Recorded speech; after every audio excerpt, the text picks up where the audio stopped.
굉장하네요. 우리 세계적인 찬양대가 아닌가 그런 생각을 합니다. 우리 또 임마누엘 2부 우리 하병찬 지휘자님 반주도 해주시니까 또 더욱더 좋네요. 하나님께서 큰 영광 받으신 줄로 믿습니다. 사랑하는 성도 여러분, 오늘 이렇게 서로 인사할까요? 옆 사람 보시면서 이렇게 인사합시다. 할렐루야, 주님 부활하셨습니다. 할렐루야, 주님 부활하셨습니다. 네, 아멘. 이 기쁜 소식을 우리가 오늘 온 세상에 전해야 되겠습니다. 오늘 말씀은 세 가지로 나눠서 볼 수가 있는데요.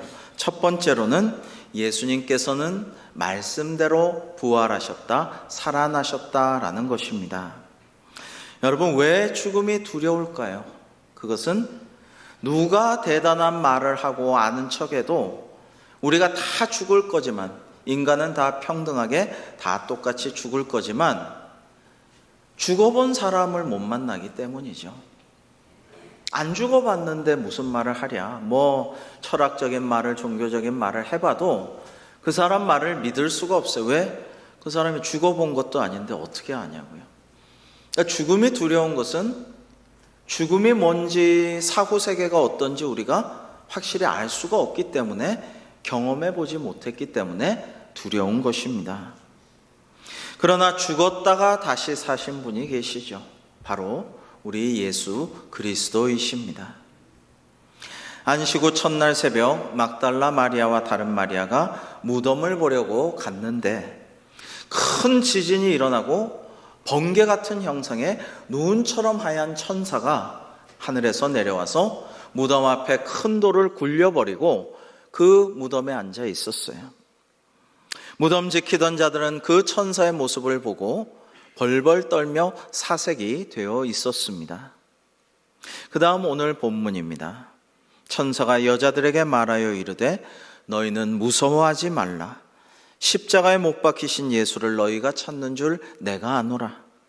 그가 여기 계시지 않고 말씀하시던 대로 살아나셨느니라. 와서 그가 누우셨던 곳을 보라라고 말하였습니다. 여러분, 이렇게 예수님께서 부활하신 것은 구약의 예언과 주님의 평소 말씀을 성취하신 것입니다. 천사가 그 증인이 되었습니다. 또 천사는 역시 증인된 여인들에게 주님의 이 부활을, 이 빈 무덤의 현상을 빨리 가서 제자들에게 알리라라고 명하였습니다. 우리 7절 말씀 같이 읽어보시겠습니다. 시작. 또 빨리 가서 그의 제자들에게 이르되 그가 죽은 자 가운데서 살아나셨고 너희보다 먼저 갈릴리로 가시나니 거기서 너희가 배우리라 하라. 보라, 내가 너희에게 일렀느니라 하거늘. 아멘. 여러분, 사망 권세에 이기시고 부활하신 예수님만이 길이요 진리요 생명 되시며 장차 우리도 부활과 영생으로 천국으로 인도하여 주실 줄로 믿습니다. 여러분, 이런 믿음을 결코 놓쳐서는 안 돼요. 부활 신앙이야말로 참으로 중요한 것입니다. 여러분, 예수님의 부활은 역사적인 사실입니다. 팩트입니다. 왜냐하면 예수님의 부활이 없이는 어떻게 그렇게 제자들이 도망가고 다 도망가 버리고, 베드로는 3번이나 주님을 저주하고 맹세하며 부인했고, 도마는 그렇게 의심이 많았으며, 사도 바울은 사울일 때 예수님의 제자들과 교회를 핍박하러 잡으러 다녔고 스데반 순교할 때 옆에 있었는데, 어떻게 이 사람들이 모든 고난과 환난과 멸시와 조롱과 매맞음과 옥에 갇힘과 물에 빠짐과 강도와 심지어는 죽음까지도 불사하고 순교해 가면서 선교를 할 수가 있었냔 말입니다. 그리고 그 말씀을 들은 사람들이 또 다른 제자가 되고 또 다른 사도가 되어서 온 세계, 그 핍박하던 로마 제국을 석권하고 온 세계에 하나님의 나라가 확장되고 기독교가 번지게 된 것이 예수님의 부활 말고는 어떻게 설명할 수가 있냔 말입니다. 그래서 예수님의 부활은 역사적인 사실이요, 오늘 이 교회와 선교 현장과 모든 것들이 주님의 부활로 인해서 가능하게 되었다라는 것입니다. 여러분, 이것을 우리가 기억하면요, 예수님께서는 구약의 예언을 성취하시고 예수님 당신께서 말씀하신 대로 살아나신 것이다 라는 것을 우리가 확실히 믿어야 됩니다. 두 번째로는요, 예수님께서는 평안하냐 무서워 말라라고 하셨습니다. 그 여자들이 무서움과 큰 기쁨으로 빨리 무덤을 떠나 제자들에게 알리려고 다름질할세. 우리 9절과 10절 같이 읽을까요? 시작. 예수께서 그들을 만나 이르시되 평안하냐 하시거늘 여자들이 나아가 그 발을 붙잡고 경배하니 이에 예수께서 이르시되 무서워하지 말라. 네, 이렇게 말씀하셨어요. 여러분, 요즘 우리 세상은 예측이 불가능합니다. 그래서 예전에는 할아버지, 할머니, 아버지, 어머니가 자녀손들에게 이렇게 살아야 돼, 이렇게 될 거야, 뭐 여러 가지를 전수해 줄 수가 있었는데, 요즘은 너무 세상이 바뀌고 예측이 불가능하기 때문에 그게 안 되는 세상이 되어버렸어요. 인류 역사상 정말 드문 시기를 우리는 살아가고 있습니다. 뿐만 아니라 평화가 없습니다. 물론 세상에 완전한 평화, 주님의 평화, 하나님의 평화가 이루어진 적이 언제 있었겠습니까마는 지금은 특별히 평화가 없는 세상이에요. 너무 안타깝습니다. 여러분, 많은 정치인들이 우리나라뿐 아니라 미국이든 온 세계가 유럽이든 갈라치기 하고 또 갈라치기 합니다. 좌와 우가 나눠서 자기 편만 알고 상대방은 배려하지 않고 대화도 하지 않고 타협도 하지 않습니다. 정치라는 것은 대화와 타협이고 주고받으면서 뭔가를 같이 해나가는 건데 주지는 않고 빼앗으려고만 합니다. 심지어 남녀까지도 갈라치기를 합니다. 세대 간에 갈라치기 합니다.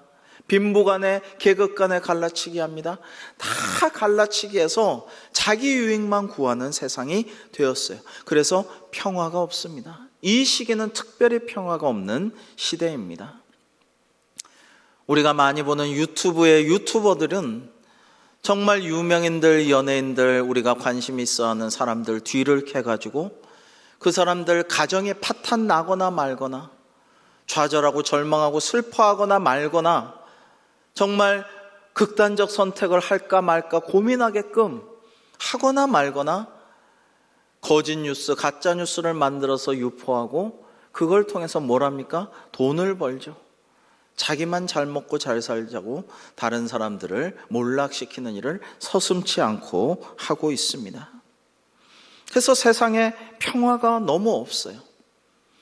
더구나 우리는 다이내믹 코리아에 살고 있기 때문에 이 지구상의 어떤 나라 못지않게 역동적인 시대를 우리는 살아가고 있죠. 특별히 그런 나라에 살고 있습니다. 그래서 우리는 안정과 평화를 희구하지만 무서운 일도 많이 일어납니다. 우리가 너무 둔감해서 그렇지 자고 나면 오늘 새벽에 북한이 또 미사일 쐈대. 이게 지금은 핵탄두를 싣고 미국까지 타격할 수가 있기 때문에 바로 위에 우리가 몇십 킬로 차를 임진강 건너서 가면은 갈 수 있는 저 북한 때문에 세계대전이 일어나도 전혀 이상하지 않는 상황 속에 우리는 살아가고 있습니다. 위험에 둔감해져서 무서운 줄도 모르고 살다가도 지나고 보면 참 무서운 상황에 우리는 살아가고 있구나라는 그런 깨달음을 얻게 되죠.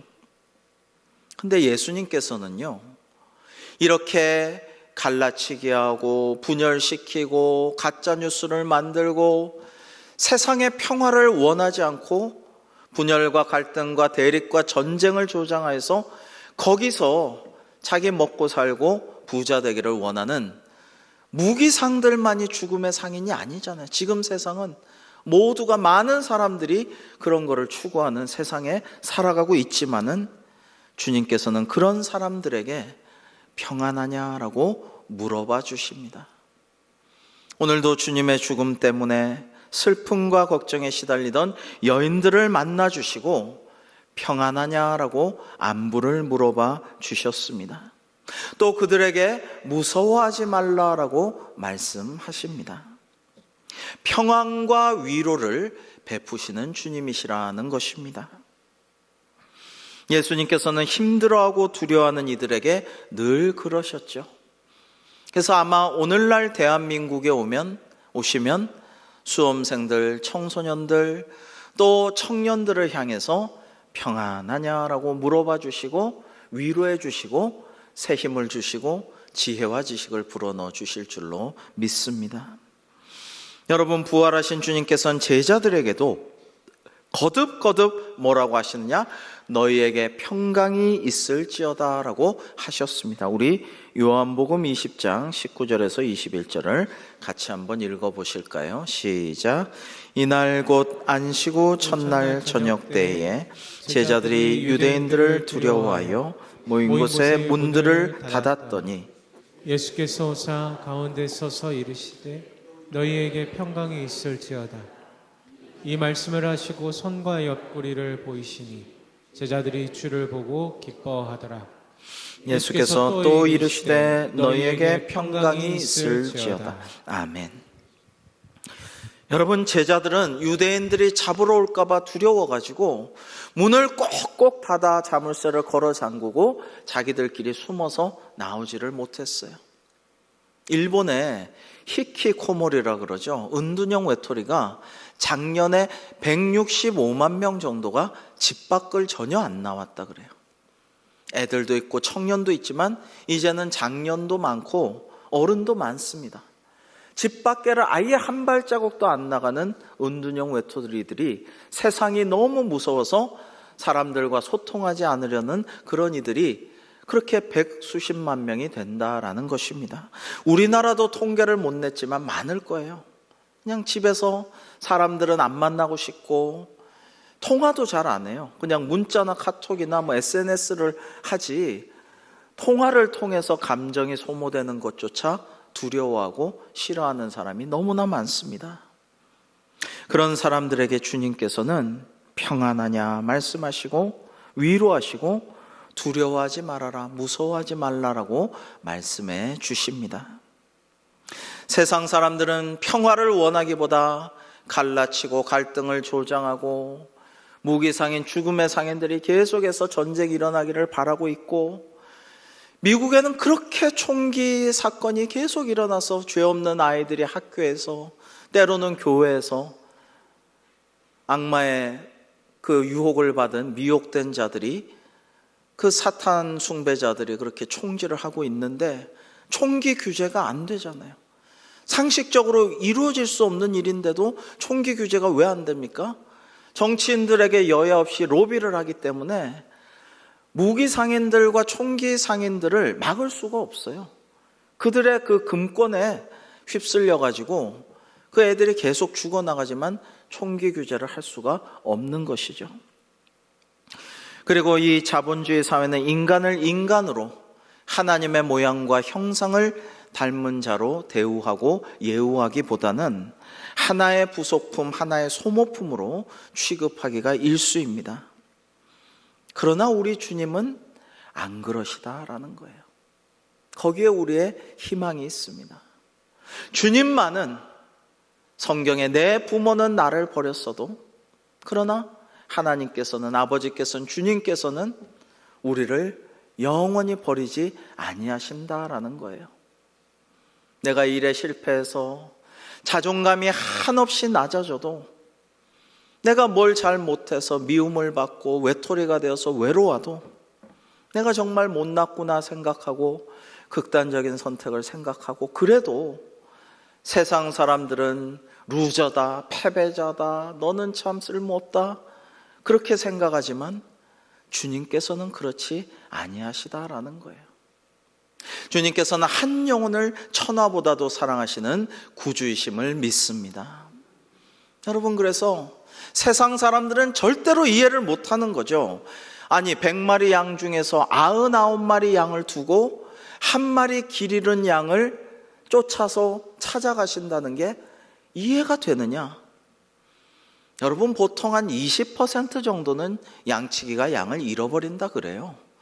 이렇게 돌아다니다 보면 한눈 팔다가 죽기도 하고 이리가 와서 채가기도 하고 도적이 와서 뒤에서 가져가기도 하고 한 20%는 잃어버린다고 합니다. 근데 1%, 한 마리 어린 양을 위해서 99마리는 그냥 두고 간다. 여러분, 근데 부모라면은요, 자식이 여러 명 있어도 못난 아이, 힘겨워하는 아이, 아픈 아이 한 명 어디로 가면 찾아 나서지 않겠습니까? 그와 같은 심정이시죠. 사랑하는 성도 여러분, 마태복음 9장 35절 36절에 보시면 예수님의 삼중 사역이 나옵니다. 예수께서 모든 도시와 마을에 두루 다니사 첫째 그들의 회당에서 가르치시고 교육하시고 천국 복음을 전파하시고 전도하시고 세 번째로 치유, 모든 병과 모든 약한 것을 고치셨다고 되어 있죠. 근데 이것은 고생하고 유리방황하고 어렵고 불쌍하고 아픈 이들을 불쌍히 여기셔서 목자 없는 양과 같이 고생하며 기진하는 그들을 도와주신 것입니다. 사랑하는 성도 여러분, 늘 연약하고 어려운 사람들을 불쌍히 여기시고 긍휼과 자비를 베푸시는 주님, 치유하시고 도와주시고 먹여주시고 궁극적으로 그들의 영혼을 구원하시는 주님을 찬양하면서 이 시간 부활하신 주님께 감사하는 하루가 되기를 주님의 이름으로 축복합니다. 마지막 세 번째로 주님께서는요, 오늘 말씀에서 갈릴리로 가서 보자라고 하셨습니다. 갈릴리라는 곳은요, 정통 유대적인 곳이 아닌 변방이지만 많은 이방인들과 혼혈인들과 상인들이 막 섞여서 유대인들과 함께 지내는, 요즘 말로 하면 코스모폴리탄적인 그런 지역이었어요. 국제적인 그런 지역이었다라는 것입니다. 그런데 이곳은 복음의 출산지입니다. 예수님의 공생애는 이렇게 시작되죠. 맨 처음 복음인 마태복음 1장의 14, 15절을 우리 같이 한번 읽어보실까요? 시작. 요한이 잡힌 후 예수께서 갈릴리에 오셔서 하나님의 복음을 전파하여 이르시되 때가 찼고 하나님의 나라가 가까이 왔으니 회개하고 복음을 믿으라 하시더라. 아멘. 자, 갈릴리에서부터 복음을 전하기 시작하신 예수님께서는 부활하셔서 제자들을 만나시고요, 이렇게 하기를 원하신 거예요. 증인된 여인들에게 이렇게 말씀하셨죠. 오늘 가서 내 형제들에게 갈릴리로 가라 하라. 거기서 나를 보리라 라고 말씀하십니다. 즉 갈릴리에서 전파되기 시작한 이 복음을 이제 부활한 나와 제자들이 만나서 이제 다시 시작하자는 거죠. 갈릴리와 온 유대와 사마리아와 땅끝까지 이르러 하나님의 말씀이, 하나님의 나라가 전파되도록 이제 다시 새롭게 시작하자라고 말씀하시고 초대하신 것입니다.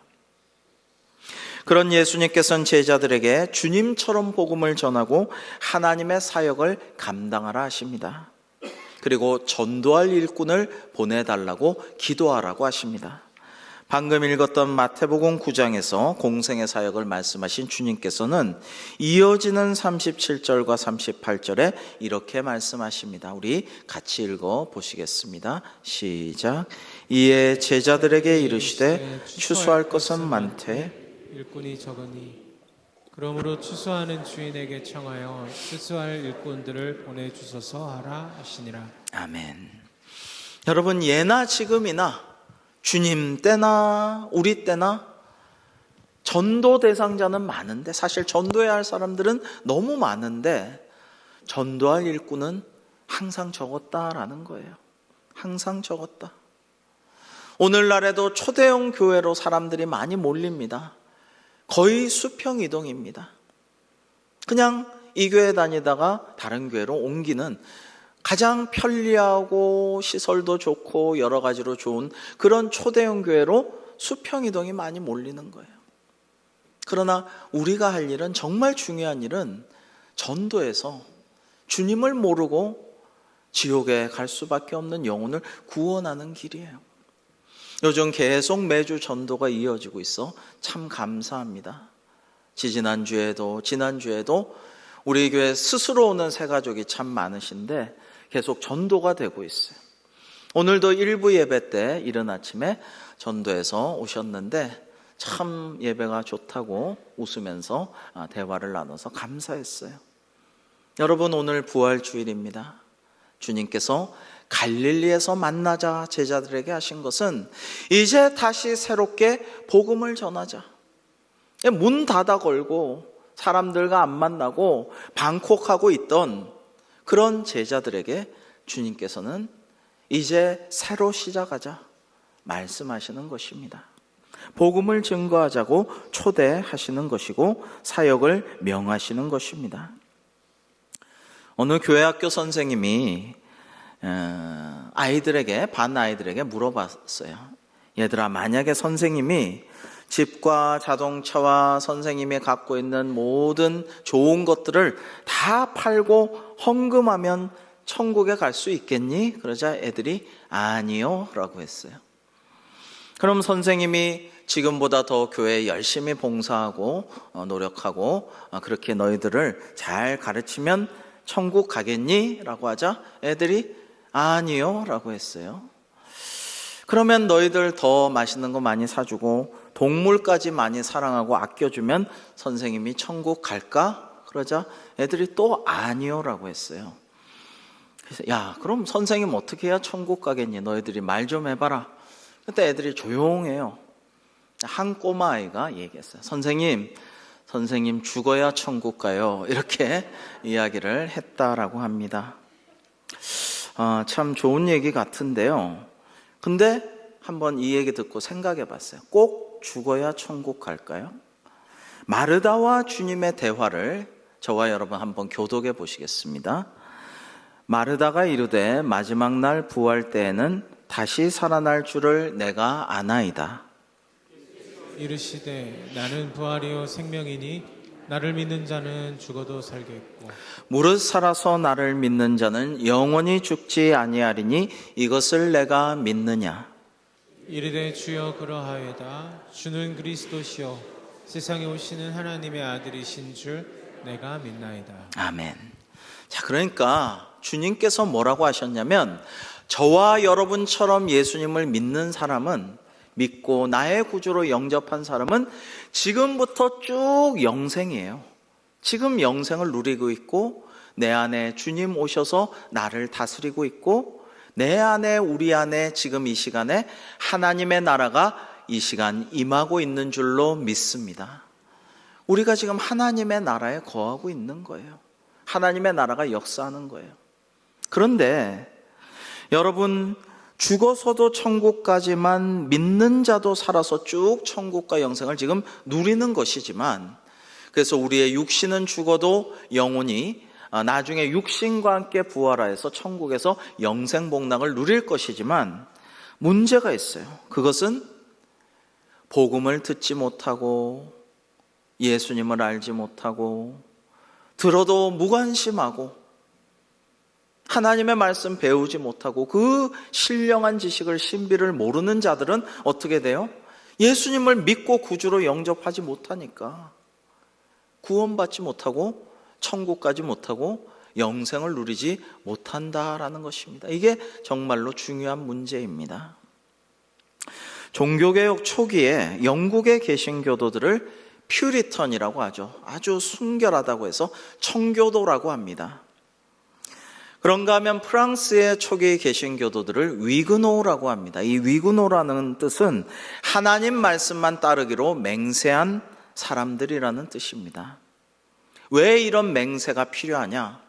당시 로마 카톨릭이 너무 타락하고 교황이 하나님보다도 더 자기가 교회의 머리라고 하고 예수님이 교회의 머리인데요. 그리고 하나님 말씀보다 교회 전통과 관습과 이상한 교리, 예를 들면 마리아는 평생 동정녀였다. 성경에는 예수님의 동생들이 나와 있는데, 그리고 마리아는 처녀로서 천국으로 올라갔다. 성경에 없는 이야기잖아요. 교황은 교리에 있어서 아무런 오류가 없다. 교황 무류설이라고 합니다. 그리고 성자들을 마치 불교에 또는 그리스의 만신전에 있는 수많은 신들처럼 성자들을 막 숭배하고 그 뼈를 갖다가 절하고 우리는 하나님 말씀만 따르겠습니다. 오직 하나님 말씀만 따르고 그것이 나의 삶과 나의 기도와 나의 모든 것의 기준이 됩니다. 그리고 오직 하나님께만 영광을 돌리겠습니다라고 서원한 사람들이 위그노라는 것입니다. 근데 로마 카톨릭이, 이 프랑스가 카톨릭이 세잖아요. 그래서 이 위그노들을 잡아다가 고문하고 배교하라고, 다시 카톨릭으로 돌아오라고 너무나도 잔인하게 박해를 하였습니다. 그 중에 어떤 사람들은 순교하였고 어떤 사람들은 갤리선의 노예로 끌려갔습니다. 여러분, 배너란 영화 보면 주인공 유다 배너가 갤리선에 끌려가서 죽도록 노를 저어야 되는 노예가 되죠. 여러분, 이 갤리선에 끌려가면 평균 3년 이상을 못 버틴다 그래요. 너무 힘들어가지고 그 노 젓는 고생을 하다가 지쳐서 대부분 3년 안에 죽어버린다라고 하는 것입니다. 그러나 어떤 위교도 신도는 거기서 무려 33년을 살아남았습니다. 그 위그노 신자는 이렇게 기도하면서 살았다고 합니다. 여러분, 전에 내려오는 그림을 한번 보시면요, 이 프랑스 개혁교도 위그노 신자가 노를 젓고 있습니다. 근데 이 프랑스어 기도문이 내려오고 있는데 한번 읽어 드리겠습니다. 주님, 저를 묶은 수갑과 족쇄를 주님과의 결혼 반지로, 저를 묶은 사슬을 하나님께로 인도하는 길로 여기도록 도와주세요. 이게 갤리선에 묶여서 노를 저으면서 오랜 시간을 버텨냈던 그 위그노의 기도였습니다. 간수도 배 선장과 선원도 함께 노를 짓는 동료 죄수들 역시 모두 이 참혹한 고난을 견디면서 어떻게 이렇게까지 오랫동안 살아남았느냐고, 당신이 살아남은 이유는 뭐냐고 물어보았습니다. 그러자 이 위그노는 창조주께서 주신 생명을 내 마음대로 어떻게 하지 않고 믿음과 소망 가지고 주님만 사랑하면서 주님과 동행하며 산 것이고, 또한 하나님 말씀대로 복음을 전하면서 살기 위함이라고 말했습니다. 그는 복음의 산 증인으로서 살아있는 순교자가 되었던 것입니다. 성경에 나오는 복음의 증인이란 단어와 순교자라는 단어는 똑같은 어원이고 같은 뜻을 가지고 있어요. 즉, 증인이 순교자요, 순교자가 증인이라는 것입니다. 아까 제가 찬양할 때 살아계신 주에서 저의 개인적으로 3절이 가장 감동이 되었어요. 그 언젠가 주 뵐 때까지 주를 위해 싸우리라. 승리의 길 멀고 험해도 주님께서 나의 앞길 지켜주시리. 그리고 아까 은혜로운 찬양을 제이톤스와 우리가 같이 불렀잖아요. 예수가 보이네. 예수로만 살려 몸부림치며 세상과 싸워나가는 우리 모습 속에 예수가 보이네. 나의 영혼에, 나의 손짓에 그의 영광이 영원토록. 이러한 찬양이 정말 우리 생활 가운데 임하여서 하나님께만 영광 돌려드리고 때를 얻으나 못 얻으나 복음을 증거하며 주님과 동행하는 것만으로, 오직 주님만으로 기뻐하는 저와 여러분 되기를 주님의 이름으로 축복합니다. 여러분, 이 위그노 중에 한 사람만 더 소개하자면 끝까지 고문 끝에 배교를 거부해서 괘씸하다 마침내 화형에 처해지게 된 위그노 처녀가 있었어요. 근데 집행관이 이 처녀가 너무 이 순결한 신앙과 모습이 아름다워서 너무 불쌍해서 내가 내 재량껏 할 수 있다면 한 가지 소원은 들어주마, 말해보라. 그러자 그렇다면 제가 신부복을 입고 죽게 해주십시오 라고 해서 새하얀 웨딩드레스를 입고 면사포를 쓰고 화형장에 끌려갔습니다. 이 위그노 처녀는 세상의 약혼자나 애인을 떠올리면서 죽기 전에 웨딩드레스 한번 입어보자라는 것이 아니었어요. 그게 아니라 나의 신랑 되신 예수님을 이제 만나러 가는데 천국에서 혼인잔치 하기 전에 신부복을 입고 이제 죽으리라, 하나님께로 주님께로 가리라, 이런 마음으로 웨딩드레스를 입었다라는 것입니다. 여러분, 교회사에 또 일반 역사의 수많은 장면들은, 그리고 수많은 화가들은 그런 것들을 증거했어요. 이 순교자들이 마냥 고통 속에 괴로워하면서 죽은 것이 아니라 행복하고 기뻐하며 평안하고 이제 주님을 곧 만나리라, 그러한 복음의 엑스터시 속에서, 환희 속에서 주님을 만나러 가리라 라고 죽어갔고요. 아까 그 겔리선의 노예도 무조건 그 고생을, 차라리 죽지, 그 고생을 33년을 견뎠느냐, 세상 사람들은 이렇게 생각했겠지만 그는 주님 주시는 은혜와 하나님의 동행하심으로 말미암아 그 삶을 그 가운데서도 기쁨으로 누리면서 살아가고, 때를 따라서 너 왜 이렇게 살아있느냐 하는 사람에게 때는 이때다 하고 주님의 좋으심을, 부활하심을, 나도 부활할 것임을, 복음을 증거할 수가 있었다라는 것입니다. 사랑하는 성도 여러분, 로마서는 말씀하십니다. 누구든지 주의 이름을 부르는 자는 구원을 받으리라. 그러나 전파하는 자가 없고 복음을 증거하는 자, 전도자가 없으면 그걸 듣지 못한 자가 어떻게 주님을 믿고 구주의 이름을 부르겠느냐라는 것입니다. 보내심을 받지 아니하였으면 어찌 전파하리요? 그래서 복음 전도자는 이러한 축복을 내려주시죠. 기록된 바 아름답도다 좋은 소식을 전하는 자들의 발이요 함과 같으니라 라고 말씀하고 있습니다. 사랑하는 성도 여러분, 오늘 너무나도 기쁜 부활절입니다. 우리가 우리만 이 기쁨을 누리고 좋아할 것이 아니라 세상에 나아가서 하나님을 모르는 자들에게, 하나님에 대해서 너무나도 무관심한 자들에게, 교회를 오해하고 잘 모르는 자들에게 주님의 죽으심과 또 부활하심을 증거하고 주님의 사랑과 희생과 은혜를 증거하고 하나님의 말씀을 전하여서 이 봄날 적어도 한 영혼이라도 우리가 구원할 수 있도록 기도하며 주신 사명을 감당함으로 하나님께 큰 칭찬과 상급을 받고 장차 주님께서 베푸신 더 큰 기쁨의 잔치에 함께 우리가 다 거기서 즐기는 우리 대광교회가 되기를 주님의 이름으로 축복합니다. 기도하겠습니다. 하나님 아버지, 저희들 부활하신 주님께 감사하고 영광을 돌려드리며 주님의 증인이 되어 주님의 말씀에 순종함으로 주신 사명을 잘 감당하고 장차 주님께서 베푸신 큰 기쁨의 잔치에 동참하는 저희 모두가 될 수 있도록 인도하여 주시고 성령님께서 역사하여 주시옵소서. 예수님의 이름으로 기도하옵나이다. 아멘.